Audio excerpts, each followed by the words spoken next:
नमस्कार साथियों, स्वागत है आपका हमारे YouTube प्लेटफॉर्म पर। जैसा कि आपने थंबनेल में देख ही लिया है कि आज हम मध्य प्रदेश खेल पुरस्कार 2025 की बारे में चर्चा करेंगे और ये खेल पुरस्कार जो दिए गए हैं, ये दिए गए हैं वर्ष 2023 के लिए। मतलब इसके पहले 2022 के बांटे गए थे और इस बार जो घोषणा हुई है अभी हाल ही में 8 अगस्त 2025, लगभग 10 दिन पहले जो बटे हैं, आपको वो कौन से हैं? ये है मध्य प्रदेश खेल पुरस्कार 2023 की घोषणा की गई है। ये है ऑल इंडिया रेडियो आकाशवाणी की एक है ना हेडलाइन है, जिसमें बताया गया है कि मध्य प्रदेश है ना 6 अगस्त 2025 को मध्य प्रदेश शिखर खेल अलंकरण पुरस्कार और हाल ही में जनवरी 2025 में 38वें राष्ट्रीय खेल जो आयोजित किए गए थे उत्तराखंड में, उनमें जो पदक विजेता है, दोनों अलग अलग चीजें हैं।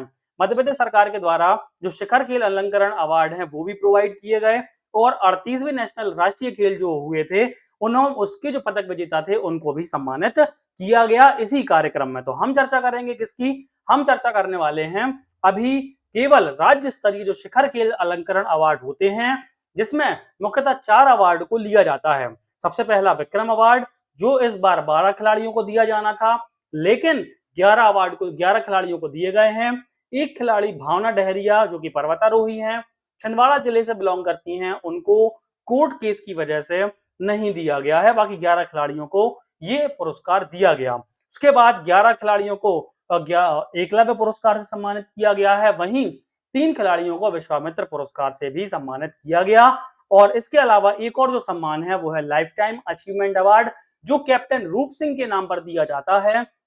वो भी हम चर्चा करेंगे किसको प्रोवाइड किया गया है। ये लिखा हुआ है 8 अगस्त 2025 6 अगस्त 2025 को ये दिए गए और किस वर्ष के हैं? तो ये हैं वर्ष 2023 के खेल सम्मान है। ठीक है, स्टार्ट करते हैं। मध्य प्रदेश के सर्वोच्च खेल पुरस्कार, देखो ये जो सारे पोस्टर्स हैं, ये पोस्टर्स हैं मध्य प्रदेश शासन के जनसंपर्क के द्वारा मैंने वहां से लिए गए हैं, एमपी इन्फो से उठाए गए हैं। तो इनकी जो विश्वसनीयता है ना, इन पर अपन जो है वो डाउट नहीं कर सकते हैं, बल्कि ये कह सकते हैं कि ये जो है मध्य प्रदेश सरकार के द्वारा ही प्रोवाइड कराए जा रहे हैं, तो इनमें कोई भी गलती नहीं होगी, बल्कि इनको हम एज अ एविडेंस भी यूज कर सकते हैं।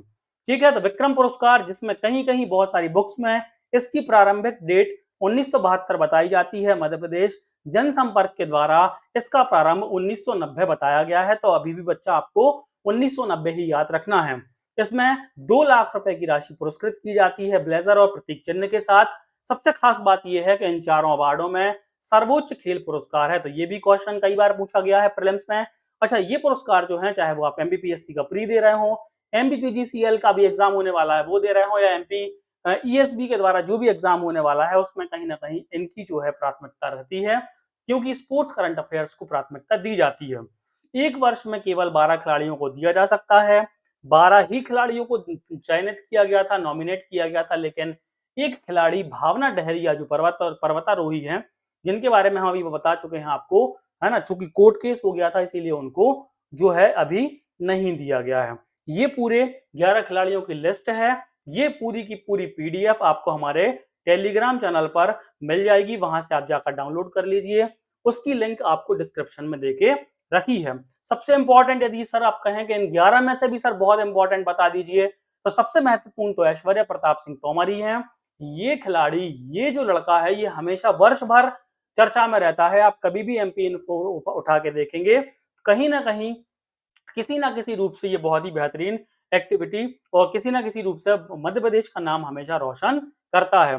किस खेल से संबंधित है? तो शूटिंग खेल से संबंधित है। और किस जिले से संबंधित है? तो ये जो है साहब खरगोन जिले से आपका संबंधित है।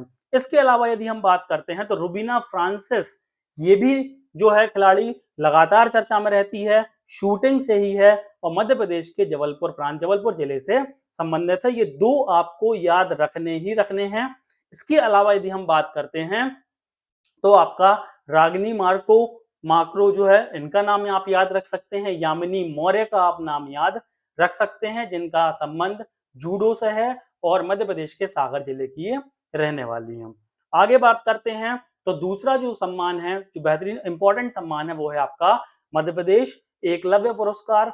ये पुरस्कार, इस पुरस्कार में 1 लाख रुपए की राशि दी जाती है ब्लेजर और प्रतीक चिन्ह के साथ। बहुत सारी बुक्स में इसकी स्टार्टिंग डेट, फाउंडेशन डेट जो है वो 1996 बताई जाती है। लेकिन मध्य प्रदेश जनसंपर्क के द्वारा 1990 चूंकि 4 बताई गई है, तो आपको यही याद रखना है ना। एक वर्ष में अधिकतम 15 लोगों को ये दिया जा सकता है और इस बार जो दिया गया है वो दिया गया है आपका, आप काउंट कर सकते हैं, 3 और 3 6, 3 9 2 11 लोगों को इस बार एकलव्य पुरस्कार से सम्मानित किया गया है। ये नाम आप याद तो नहीं रख सकते हैं, रखने वाले रख भी सकते हैं, लेकिन आप एक बार इनको जरूर देख लें।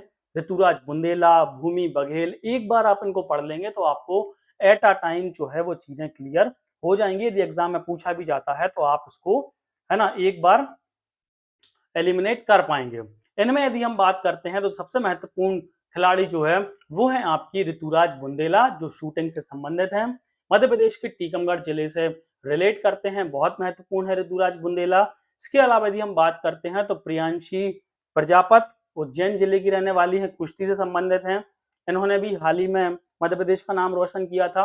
ये कुछ बेहतरीन इंपॉर्टेंट खिलाड़ी हैं जिनके बारे में आपको एक बार पढ़ लेना है। आगे बढ़ते हैं, विश्वामित्र पुरस्कार। विश्वामित्र पुरस्कार भी एकलव्य पुरस्कार की तरह 1994 1994 से ही स्टार्ट हुआ था। किसको प्रदान किया जाता है सर? तो ये प्रदान किया जाता है जो हमारे स्पोर्ट्स कोच होते हैं, जो हमारे स्पोर्ट्स कोच होते हैं, उनके द्वारा जो खिलाड़ियों को ट्रेंड किया जाता है। यदि वो खिलाड़ी किसी ना किसी राष्ट्रीय या अंतरराष्ट्रीय स्तर की कोई प्रतियोगिता में, है ना, सोना जीत कर आता है, चांदी जीत कर, मतलब गोल्ड सिल्वर या कांस्य पदक जीत कर आता है, तो उनकी कोचिंग को प्रभावशाली मानकर उन्हें विश्वामित्र पुरस्कार से सम्मानित किया जाता है। 2 लाख रुपए की राशि इसमें भी प्रदान की जाती है। मतलब विक्रम पुरस्कार और विश्वामित्र पुरस्कार में 2-2 लाख रुपए की राशि है। वहीं यदि हम एकलव्य पुरस्कार के बारे में बात करते हैं तो 1 लाख रुपए की राशि उसमें दी जाती है। विश्वामित्र की पात्रता हम आपको बता ही चुके हैं। एज क्राइटेरिया इसमें महत्वपूर्ण है, 40 वर्ष से उनकी आयु अधिक होनी चाहिए। वहीं उनके द्वारा प्रशिक्षित खिलाड़ियों के विगत 5 साल में कम से कम 2 स्वर्ण, या 2 स्वर्ण ना हो तो कम से कम 4 रजत, 4 रजत ना हो तो कम से कम 6 कांस्य पदक यदि वो जीत कर आए हैं, वो चाहे राष्ट्रीय स्तर की प्रतियोगिता हो या अंतरराष्ट्रीय स्तर की, तो उनको विश्वामित्र पुरस्कार जो है वो प्रदान किया जा सकता है। इस बारी 3 लोगों को ये जो है दिया गया है, पीयूष कांति बरोई जी को, है ना, पीयूष क्रांति को, जो कि भोपाल के रहने वाले हैं, काइंग कैनोइंग से संबंधित, इनके खेल जरूर याद रखना है आपको। श्री अशोक कुमार यादव जी, जो कि जबलपुर के रहने वाले हैं, तीरंदाजी से संबंधित हैं।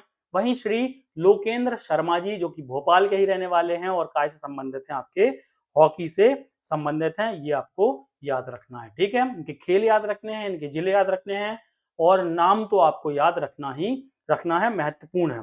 इसके बाद आते हैं, कैप्टन रूप सिंह के नाम पर एक और महत्वपूर्ण अवार्ड दिया जाता है मध्य प्रदेश शासन के द्वारा, जिसको कहते हैं लाइफ टाइम अचीवमेंट पुरस्कार। तो 2023 का लाइफ टाइम अचीवमेंट पुरस्कार दिया गया है श्री रतन लाल वर्मा जी को, जो कि मध्य प्रदेश के उज्जैन जिले से रिलेट करते हैं और किस खेल से संबंधित हैं, तो जिम्नास्टिक खेल से संबंधित हैं। ये ऐसे खिलाड़ी को प्रदान किया जाता है जिसने जीवन पर्यंत किसी ना किसी एक खेल को या विशेष खेल को जो है उसमें बहुत बढ़िया सर्विस प्रोवाइड की हो। तो रतन लाल वर्मा जी किस जिले से संबंधित हैं? उज्जैन जिले से संबंधित हैं और जिम्नास्टिक खेल में उनको दिया गया है। कब से स्टार्ट हुआ था? तो ये जो स्टार्ट हुआ था साहब, ये स्टार्ट हुआ था आपका 2002 से, याद रखना है।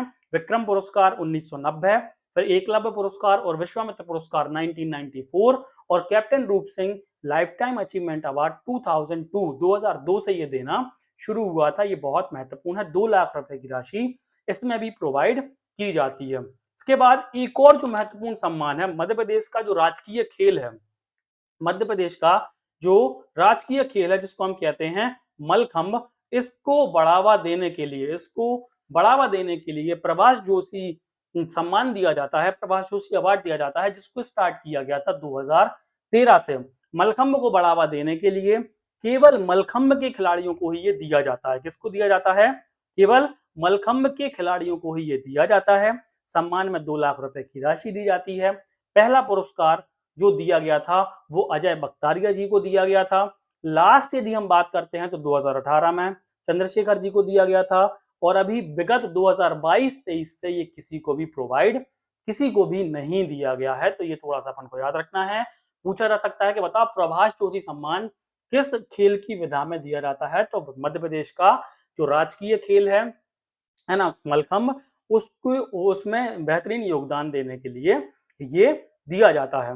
ये फिर से एक हेडलाइन हम आपको बता रहे हैं कि ये तो हो गया आपका मध्य प्रदेश शिखर खेल अलंकरण अवार्ड जो 2023 दिए गए अभी। इसके अलावा हाल ही में जो 38 नेशनल गेम्स हुए थे, उसमें भी मध्य प्रदेश ने बहुत अच्छा प्रदर्शन किया था।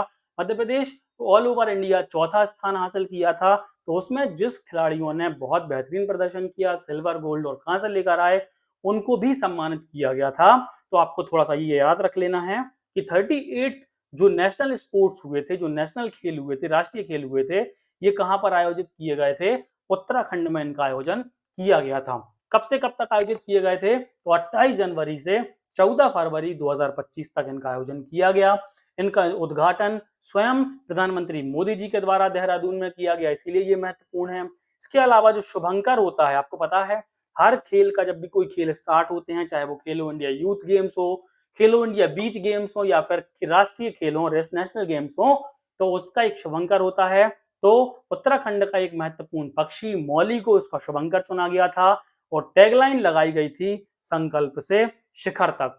यदि हम अगले नेशनल गेम्स के बारे में बात करें तो अगले नेशनल गेम्स मेघालय में आयोजित किए जाएंगे 2027 में। और 38 की जो ये जो पदक तालिका है, ये आपको बहुत बेहतरीन तरीके से याद रख लेनी है। सबसे टॉप पर कौन था? तो सर्विसेज जो होती है, उनको उन्होंने 68 गोल्ड के साथ टॉप किया था। देन महाराष्ट्र 54 गोल्ड के साथ सेकंड नंबर पर रहे।